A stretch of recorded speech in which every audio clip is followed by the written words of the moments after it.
Vicki Skidmore and Jennifer Johnston are some of many people in Sulphur, Oklahoma, who had to keep their families safe as a tornado ravaged through their town.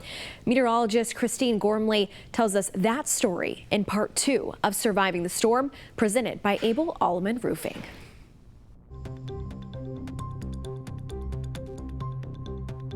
When a tornado siren sounds, your circumstances dictate the questions asked. The sirens started going off, but we've heard that a million times and didn't expect it to come over the hill and come down this way. So I ignored it. If you have a storm shelter, when do you get in it? We made it down to the basement and had to call 911 to get rescued because all of the power lines and everything were right here. The tree was here. We couldn't get out of the house. If not, we don't have a cellar. We did have a tornado hit our house. I think it was in 2011. Where do you go? The one place that you could go to was the hospital because Sulphur doesn't really have any shelters now. If you work at dispatch, 911, what's your emergency? But the one question everyone asks, is my family safe? I did get the kids ready in case we had to go over to the bathroom, which we thought would be the safe spot. With a tornado headed their way, the third time the sirens went off, there was a complete change in the atmosphere. Everything felt different, it sounded different, and I realized that we might be actually going to get hit here in just a few. Jennifer Johnston and Vicki Skidmore's focus was on their kids and their grandkids. So I went inside and told the kids to go to the hallway, which is in the center of the house, where we ended up in the bathroom though, which is right off of the hallway. And when I went to shut the door when I came in, it was just pulling. It was just sucking that door. So it looked like every room had a mini tornado in it. Skidmore loaded her grandkids into her car to meet her mother at the hospital. Little did they know the EF3 tornado would hit her mom's house just minutes after their reunion. it seemed like it lasted forever and it sounded like a war zone. The initial relief across Sulphur was quickly met with a renewed fear when a second line of storms sent Jennifer, her 29-year-old son, and his 8-year-old daughter outside in the path of danger.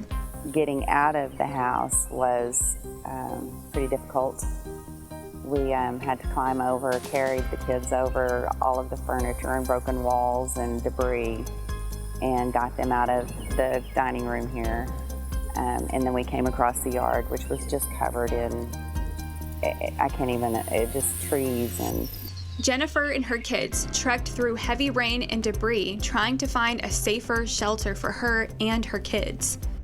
We went to Uncle Benny's, and he opened the door and rushed us to the cellar, which his house was torn to shreds as well, but he made us a path to the cellar in the back, and I had to lift part of his roof off of the cellar door. Their second stop protected them from the storm until water rushed in. And there's a big open window in one end of it, and by the time we came out of there, which was probably another 45 minutes, maybe even an hour, the water was almost waist deep.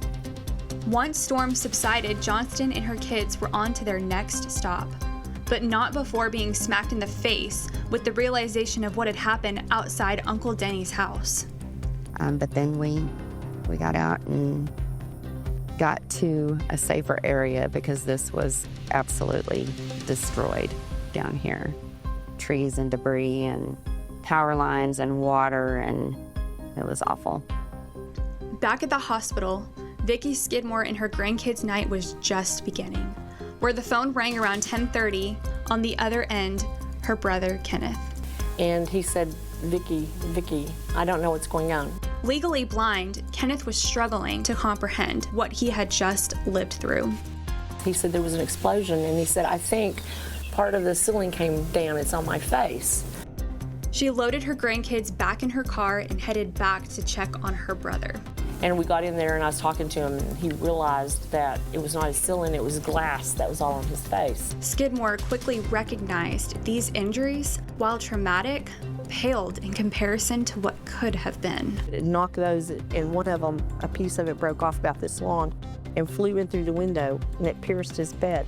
And how I did not get him, I don't know. I had him hold his hands out, and I said, Kenneth, hold your hands out. He did, and I laid the wood shaft across his hands. And he said, what is this? And I said, this was pierced into your bed. So I really don't understand how come you're not dead. I really don't. At the same time, Vicky's mother's house took a direct hit and was destroyed. If she had been there, she would be dead. So I'm just glad that she was in the hospital. So that's 2 of my family members that I believe miracles happened. So it just basically destroyed the inside of the house. It looked like every room had a mini tornado in it, you know, and it blew out the front door, went on about its business. Go up another half a block. We've moved to Ada. We're in a little town a little ways away from here. The tornado happened in 3 minutes, but yet here we are months later and we're still suffering. As they work to rebuild, the questions from that night have been replaced with, what's next? Everybody all passed the word around the neighborhood. And then all of a sudden, people started coming in with chainsaws. People just showed up that I knew, people I didn't even know. And just the kindness of strangers. I mean, I cannot imagine a stranger being that kind. And the certainty of how they'll react when that tornado siren sounds again. Go to the cellar, find a safe spot at the first indication.